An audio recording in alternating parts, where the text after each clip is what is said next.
From the moment she was born, Amira was both a miracle and a mystery. Her face, so astonishingly beautiful, carried something far beyond natural charm. It was magnetic, enchanting, but also deadly. The night she entered the world, the hospital fell silent for all the wrong reasons. The attending nurse who first held her collapsed within seconds. A doctor walked into the room, looked into the baby's face, and dropped to the ground, lifeless. One by one, anyone who entered that delivery room and locked eyes with Amira's uncovered face met the same eerie fate: nurses, visitors, even a curious janitor.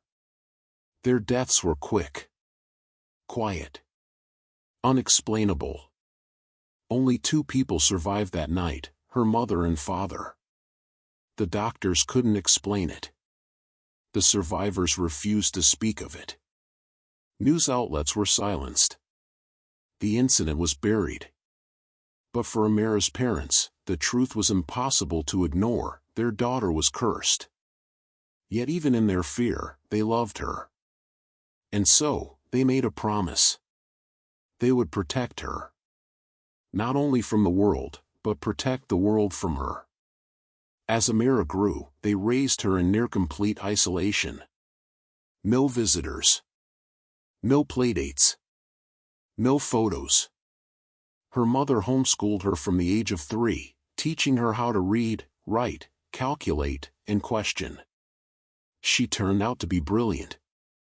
Even before she was 10, she was solving problems most teenagers would find impossible.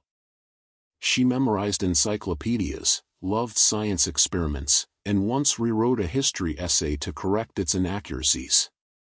But with all her genius, Amira lived a lonely life.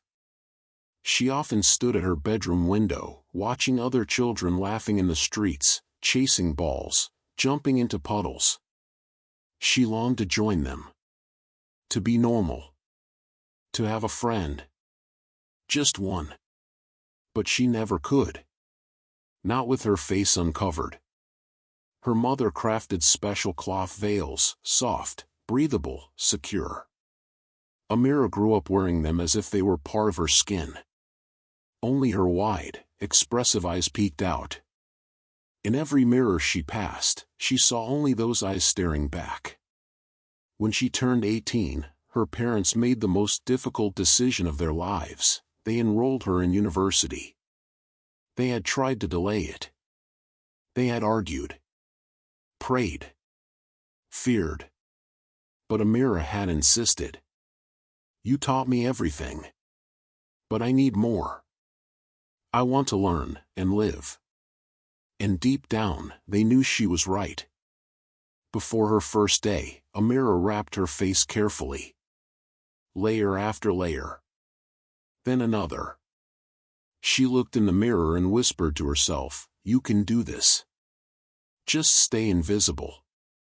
But no matter how tightly she hid, she wasn't invisible for long. At university, her intelligence stood out.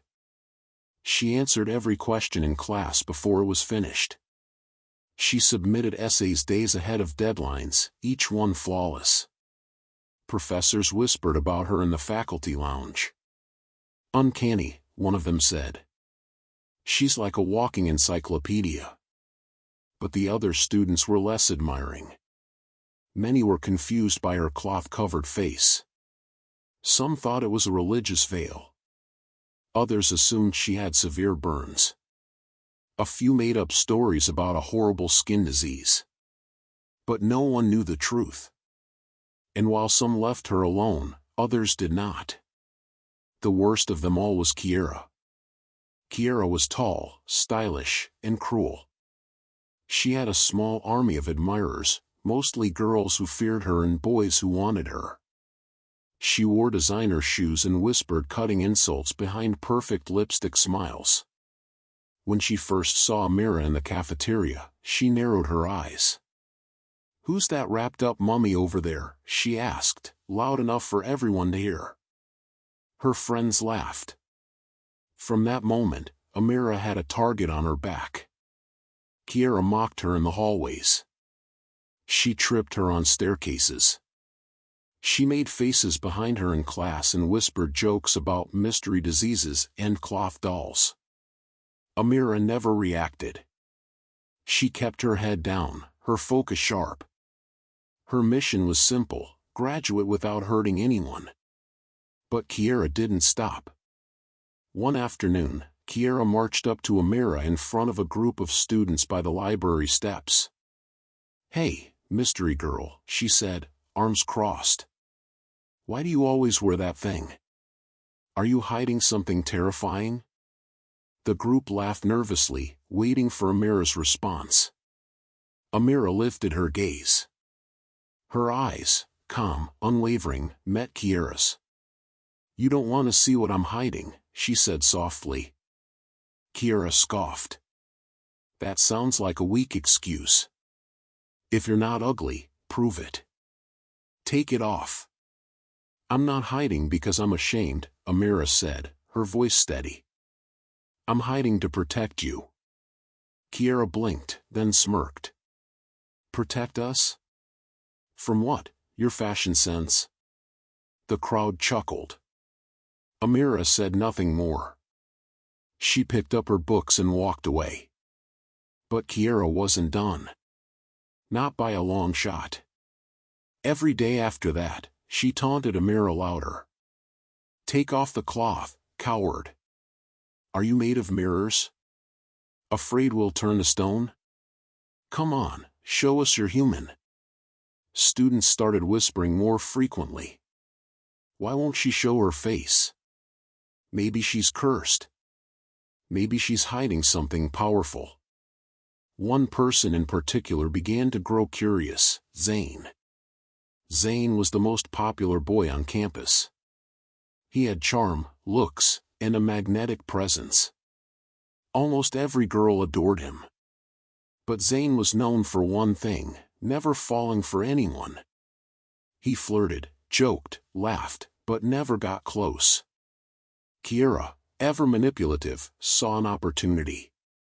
One afternoon, she cornered Zane outside the media lab. "Zane," she purred, "I need your help with something." He sighed. "Is this another one of your games?" "This one's fun. And different. It's about Amira." He frowned. "The quiet girl with the cloth?" Kiara grinned. "Exactly. I want you to get close to her. Make her trust you. Pretend to be her friend. Then, when the moment's right, take off her face wrap and snap a photo." Zane recoiled. "Why? What do you want with her? She thinks she's better than everyone. Acting all mysterious. I bet she's a monster under there. Let's show everyone." Zane hesitated. "That sounds cruel." Kiara's smile faded. "Are you scared? Or going soft?" Zane gritted his teeth. He didn't like Kiara. But he also didn't like being dared. And so, against his better judgment, he agreed. Zane began his plan slowly. Subtly. He started by sitting in Amira's row during lectures. At first, he said nothing, just scribbled notes, nodding thoughtfully, pretending to be captivated by the lecture. Then he began smiling at her. Just quick glances. Soft. Harmless. Amira noticed. She was used to being avoided, whispered about, stared at from afar. Zane's friendliness felt different. But she didn't trust it. Not yet. One afternoon, in the quiet corner of the library, Zane approached her table. "Hey," he said casually, "you're Amira, right?" She glanced up, eyes sharp beneath her layers. "Yes. Mind if I sit?" She hesitated, then nodded slowly. Zane took the seat across from her and pulled out a book. He didn't talk. Didn't push. Just sat. After a few minutes, he asked, "You're in advanced logic, right?" You absolutely destroyed that probability quiz. Amira blinked. How do you know that? I sit 2 rows behind you. I've seen your name on the leaderboard. She said nothing. Zane chuckled. You're probably smarter than half the professors here. She looked away. I just like solving problems. Over the next week, Zane increased his efforts. He brought her bottled juice. Offered her pens. Left sticky notes with dumb math jokes. Always light, friendly, and warm. And Amira, reluctantly, began to lower her guard. She started responding. Talking. Sharing her thoughts on black holes and poetry. Telling him how much she loved the stars because they were beautiful, distant, and couldn't hurt anyone. Zane listened. And he smiled. But inside, he wrestled with guilt. Amira wasn't what he expected. She wasn't cold or weird. She was thoughtful. Gentle. Her voice had a quiet melody to it. Her words made him think. He didn't want to hurt her. But Kiera kept reminding him of the deal. You promised, she whispered one day, cornering him near the vending machine. Don't forget. Zane didn't respond. But his heart grew heavier. Then came the evening Amira invited him to her room to study. You're really helping me, Zane said, sitting cross-legged on her rug as she pulled out a thick textbook. I'm hopeless at this. You're not hopeless, she replied, smiling beneath her cloth. You're just not paying attention. Zane laughed. Ouch. She handed him a pencil. Try again. This one's basic algebra. He groaned. Basic for you, maybe. Amira stood and walked toward her bookshelf. Wait, I have a chart that simplifies it. While her back was turned, Zane slipped a small silver packet from his pocket. The sleep aid Kiera had given him. He stared at it. His hands trembled. He looked at Amira. She was humming softly as she scanned her books, unaware. He reached for her teacup. Here, she said suddenly, turning around with a sheet of paper. This will help. Zane smiled weakly. Thanks. He poured the powder into her cup. Stirred quickly. He hated himself. Tea, he offered, handing it to her. Amira took it, eyes warm. Thank you. They studied for a while, side by side. Amira sipped the tea slowly. Her eyelids began to flutter. I think I'm getting sleepy, she murmured. Zane nodded. You've been working too hard. Maybe you should rest. She leaned back against the wall, slowly sliding down until she was lying on her side, her breathing soft and slow. Zane waited. 1 minute. Then 5. 10. Silence. His hands shook as he approached her. Every step felt like betrayal. He knelt beside her and gently began untying the cloth. Each knot felt heavier than the last. Finally, the last layer came loose. And then, he saw her. Zane froze. He had expected scars. Deformity. Something monstrous. But what he saw was indescribable. Amira's face was ethereal. Luminous. Her beauty was beyond comprehension.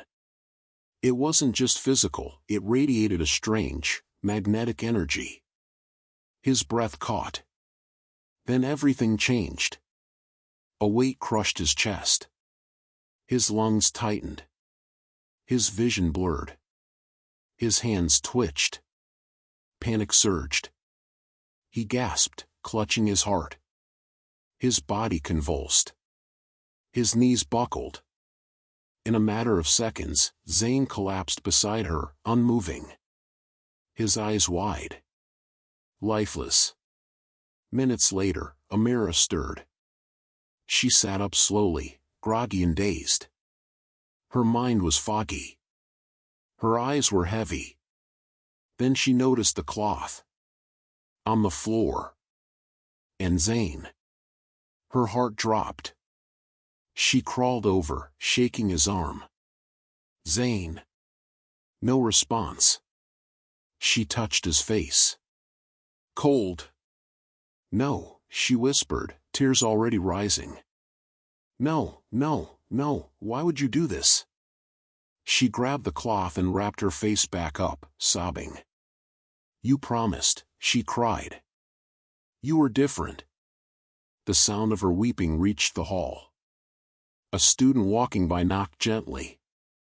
Everything okay? Amira didn't respond. A few moments later, a staff member pushed the door open. They screamed. Within minutes, the building was swarming with students, staff, and security. Then the police arrived. They found Amira kneeling beside Zane's body, face once again covered, her eyes full of devastation. What happened here? One officer demanded. He saw my face, she whispered. That's all it takes. The officers exchanged uneasy glances. Are you saying you killed him? No. I warned him. I warn everyone. But they never believe me. An older officer pulled the younger aside. I've heard whispers. About this girl. About something strange. They interviewed her parents. Her mother, her voice shaking, told them the full story. The strange deaths at the hospital. The years in isolation. The cloth. The curse. It sounded unbelievable. But then again, Zane's body had no wounds.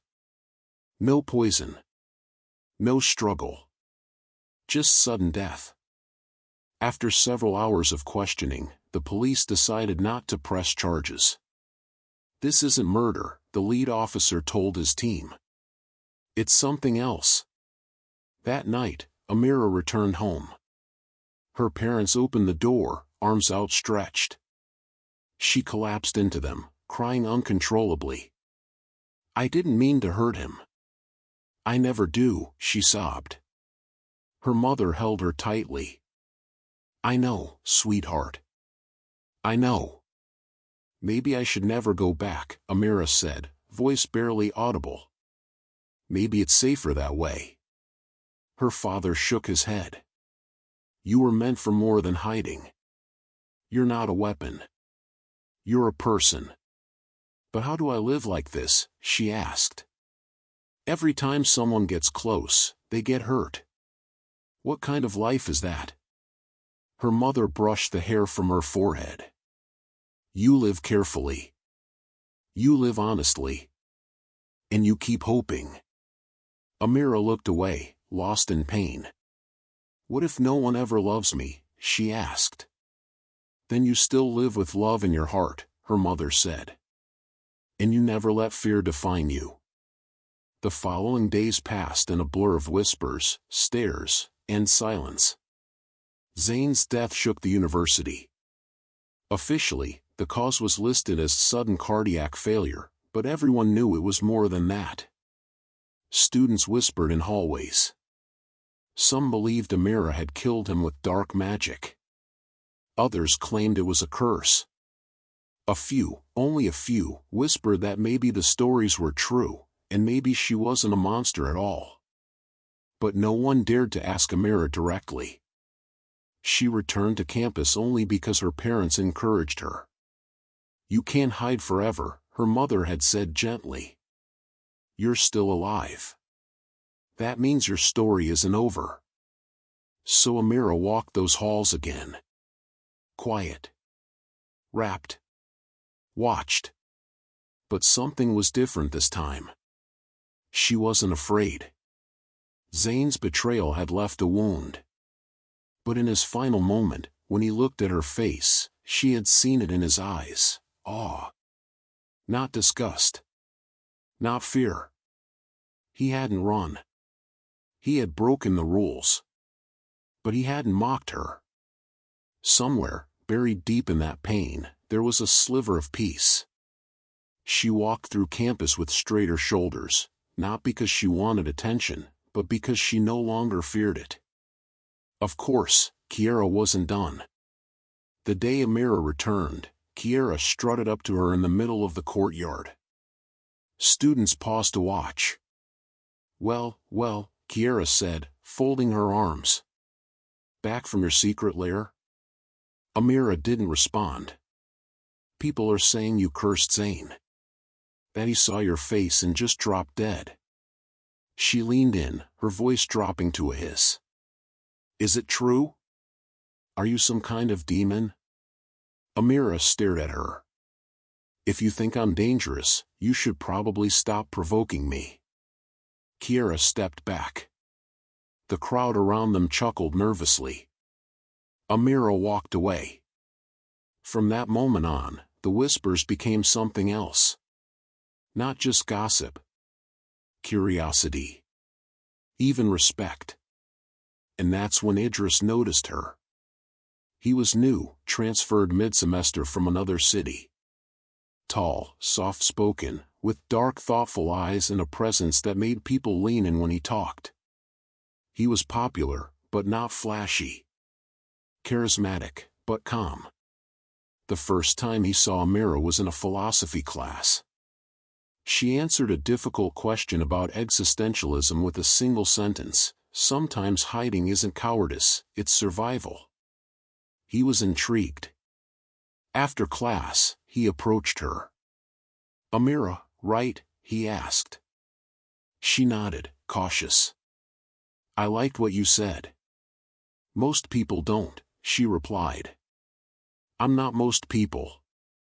She almost smiled. They didn't talk much at first. Just brief conversations after lectures. But Idris was patient. Gentle. He never pushed. Never asked about her cloth. Never stared too long. He listened more than he spoke. Amira began to look forward to his presence. They started sharing books. Notes. Study spots. She told him about constellations. He told her about growing up by the ocean. They talked about pain. About silence. About how sometimes, the people who speak the least have the most to say.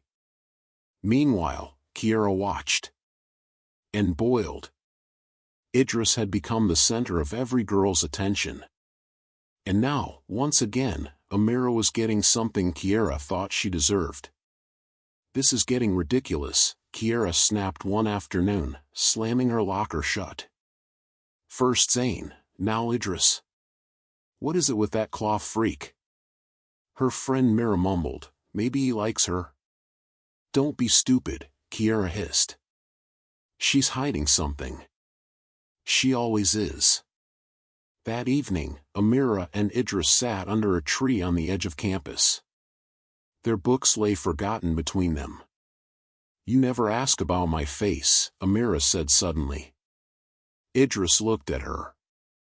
Do you want me to? No, she replied. I just wonder why. Because you're more than what's underneath. She looked at him, eyes uncertain. People always want to know. They're obsessed. I'm not, he said. I'm interested in your mind. Your heart. Not your secrets. Amira felt something stir in her chest, something she hadn't felt in years: trust. From that day, they grew closer. They met before classes. Shared snacks on the library steps. Sometimes, Amira would draw stars in her notebook, and Idris would guess their names. He was never afraid of her. And slowly, her fear of him faded too. One afternoon, she found a small flower on her desk with a note. You're the most brilliant mystery I've ever known. Idris. She tucked it in her journal, heart racing. But not everyone was pleased. Kiara's rage reached its peak when she saw them laughing together near the fountain. She stormed over, dragging her friends behind her. "You think you're clever?" she snapped, standing in front of Amira. "Stealing Idris from me?" Amira blinked. "I didn't steal anyone." Kiara stepped closer. "You're using your freak face tricks again, aren't you? Hypnotizing him or something?" Idris stood up, calm but firm. "Kiara, that's enough." She spun on him. "You can't seriously like her. She's not even normal." "I do like her," he said. "Because unlike you, she has a heart." Gasps echoed around them. Kiara's face turned crimson. She opened her mouth, but Idris grabbed Amira's hand. "Let's go." As they walked away, Kiara stood frozen, trembling. Back in her dorm, Amira stared at their hands. "I'm dangerous," she whispered. "You don't know what you're risking." Idris looked at her, voice soft. "I do know. I just don't care." Amira felt the tears coming but blinked them away. "Why?" "Because sometimes, something is worth the danger," he said. "You are." She wanted to believe him. That night, she called her mother. "I think someone likes me," she said, her voice trembling. "Tell me everything," her mother said, smiling through the phone. Amira told her about Idris. About the notes. The laughter. The feeling of being seen. "And what about the curse?" her mother asked gently. "I haven't told him. I haven't shown him. I can't." Her mother paused. "You'll know when the time is right. And if he's the one, he'll survive it. And if he's not, then he wasn't meant for you." Amira stared out the window at the stars. Somewhere, in the dark, hope flickered. The days leading to graduation moved like a dream. For the first time in her life, Amira felt almost ordinary. Not because her circumstances had changed, her face still remained hidden, her past still haunted her, but because someone saw her, listened to her, chose her. Idris continued to show up. He didn't flinch at the stairs. He didn't care about whispers. He cared about Amira. And Amira, though afraid, was beginning to let her guard fall, inch by inch. One breezy Saturday, they sat at the edge of campus near the lake. "Tell me something true," Idris said, skipping a stone across the surface. Amira hesitated. "I'm terrified of losing people," she said. "So I don't let anyone in. But you're already in. And I don't know how to protect you from me." Idris looked at her gently. "I'm not asking to be protected. I'm asking to be trusted." Amira looked away. "What if I'm not safe?" "Then I'd rather take the risk," he said.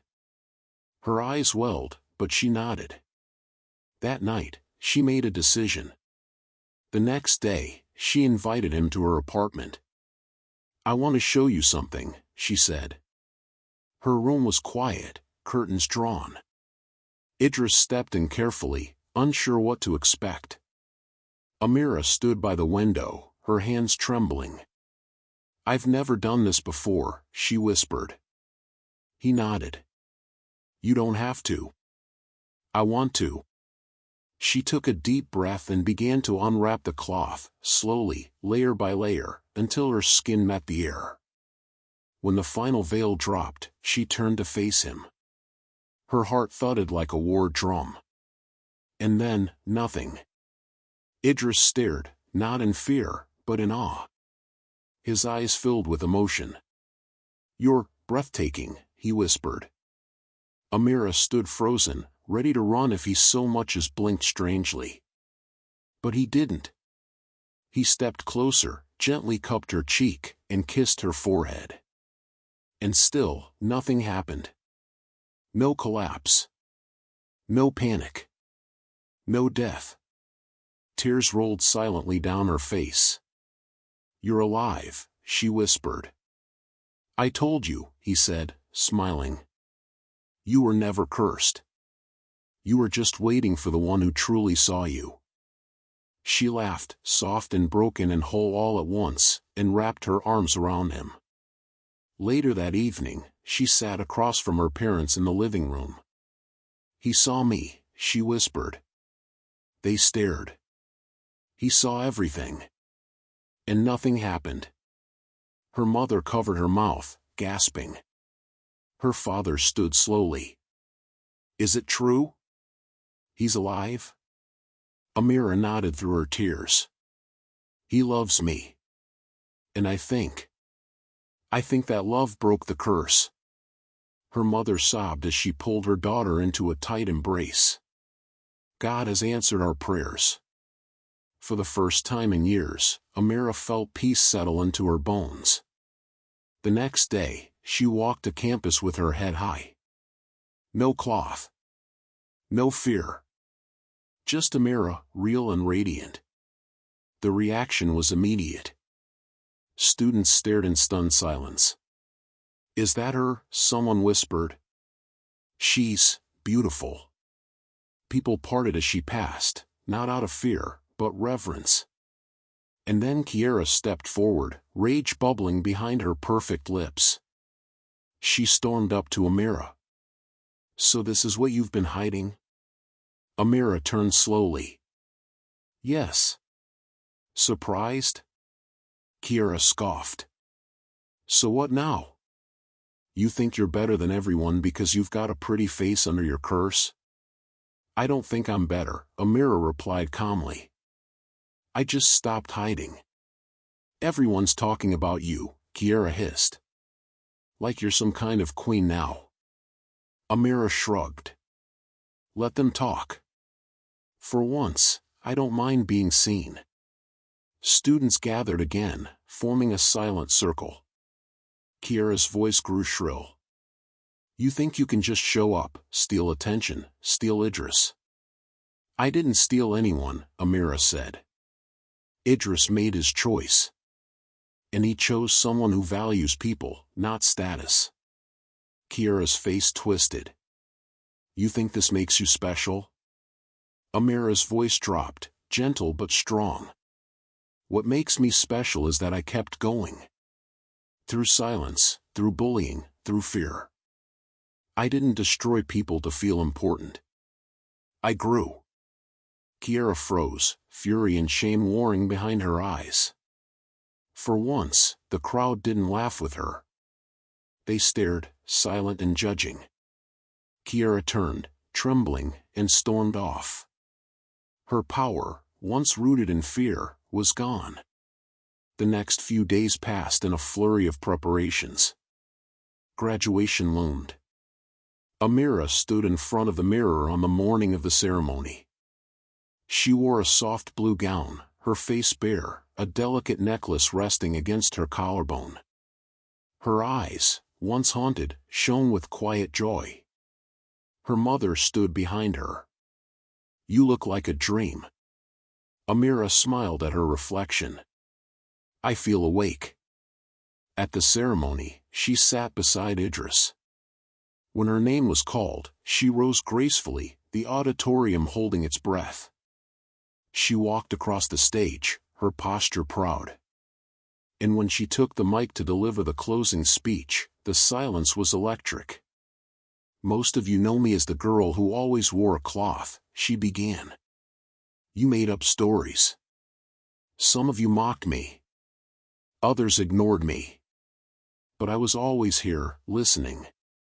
Watching. Surviving." A hush swept through the audience. "Today, I stand before you as someone no longer afraid to be seen. Not because I'm suddenly stronger, but because I finally realized that fear only has power if we give it a voice." She paused. "To anyone who's ever hidden, who's ever felt too different or too much, this moment is for you." Applause erupted. Her parents clapped through tears. Idris stood and applauded first, eyes glowing. And in the back row, Kiara sat small and silent, her head bowed. After the ceremony, students rushed up to Amira. Some wanted pictures. Some apologized. Some just wanted to say thank you. She smiled at each one. She was no longer the girl behind the cloth. She was Amira.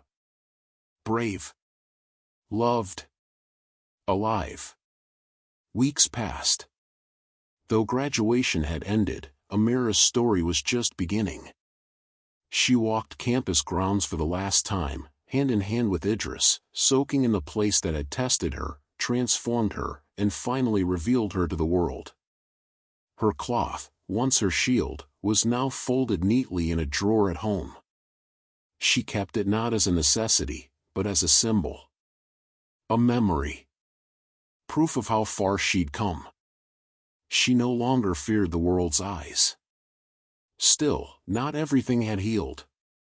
One afternoon, she saw Kiara sitting alone near the cafe courtyard. No makeup. No perfect clothes. Her shoulders hunched, her fingers trembling as she stirred her coffee. Amira hesitated, then walked over. Kiara looked up and froze. "What do you want?" she asked bitterly. "I don't want anything," Amira replied. Kiara scoffed. "Here to say I told you so? Go ahead. Everyone else already has." Amira sat down across from her. "No. I'm not here to win. I already did that, just by surviving." Kiara looked away. Amira spoke gently. "Why do you hate me so much?" Kiara was quiet for a long moment. Then she exhaled. "Because you didn't try. And people still noticed you." She looked down, voice low. "I tried so hard to be seen. To be loved. I changed everything about myself. And still, no one stayed." Amira listened. "I watched you," Kiara continued. "You said nothing. Wore the same clothes. Kept to yourself. And still, people followed you. Even Idris. It felt unfair. It wasn't easy for me," Amira said. "You saw my silence. But you didn't see the fear. The loneliness.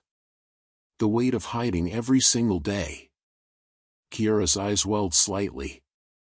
"You don't know what it's like to feel invisible." Amira tilted her head. "Kiara. I lived invisible." They sat in silence for a moment, two young women shaped by different battles, both aching underneath the surface. Amira stood. "I forgive you. Not because what you did didn't hurt, but because I don't want to carry it anymore." Kiara blinked, surprised. "You can heal too," Amira said gently. "But it has to start with truth." Then she walked away, her steps light. That evening, Amira and Idris met at the park near the river. The golden hour cast long shadows over the ground as children played and the breeze fluttered the leaves. They sat on a bench, shoulders touching. "I've been thinking," Amira said. "About what comes next." Idris turned to her. "And? I want to help people like me. People who hide. People who feel like they don't belong." He smiled. "That sounds like your purpose." "I used to think my life was a curse," she said. "Now I think it was a test." "And you passed," he whispered. They sat in silence as the sun dipped lower. Later, walking home under the twilight sky, they paused by a street mural painted on a school wall. It depicted a faceless girl stepping out of the shadows, leaving behind a cloth, her silhouette surrounded by light. Amira touched the edge of the mural. "I want to paint stories like that," she said. "Then do it," Idris replied. "I will." He looked at her then, really looked.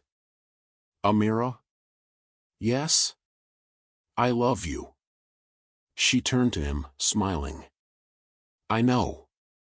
I see it every time you look at me. He leaned forward, their foreheads touching. I'm so glad I met you. I'm glad you chose me, she said. They stood there, unmoving, as the stars began to pierce the sky. Days later, Amira started a personal blog. She titled it Beneath the Cloth. Her first entry read, I used to believe beauty was dangerous. That being seen would mean someone would die. And for a time, it did. But what really killed people was fear. Fear of difference. Fear of truth. Fear of light that shined too brightly for them to understand. This is my story. Not of a girl who killed with her face, but of a woman who lived in spite of it. The post went viral. Messages flooded in from around the world. People shared stories of hiding, behind masks, behind trauma, behind expectations. They wrote of pain, and shame, and the fear of not being enough. Amira read every message and replied to each one. She started speaking at schools, at conferences. She told her story, not with pride, but with honesty. Not to impress, but to inspire. One day, while speaking at a university abroad, a student in the back stood and asked, How did you break the curse? Amira smiled softly. By letting someone in, she said. And by believing that I was worthy of love, even before they gave it to me. She looked out at the sea of faces. No matter how hidden you are, there is someone out there who will see you. All of you. Wait for that person. But until they come, be that person for yourself. Applause roared. Years later, on the anniversary of her graduation, Amira returned to the same university. She walked the same path, hand in hand with Idris, now her husband. Students passed them, some unaware of who she was. Others stared, recognizing her from her blog, from videos, from interviews. They reached the central courtyard. The mural had changed. A new one had been painted on the old stone wall, a veiled girl, shedding her cloth in the wind. Her face was not visible, but her silhouette glowed with color, surrounded by words like courage, truth, healing, seen. Amira stood quietly. Idris turned to her. Want to say something? She stepped forward and whispered, Thank you. Then she took a brush and added one final word to the wall. Free.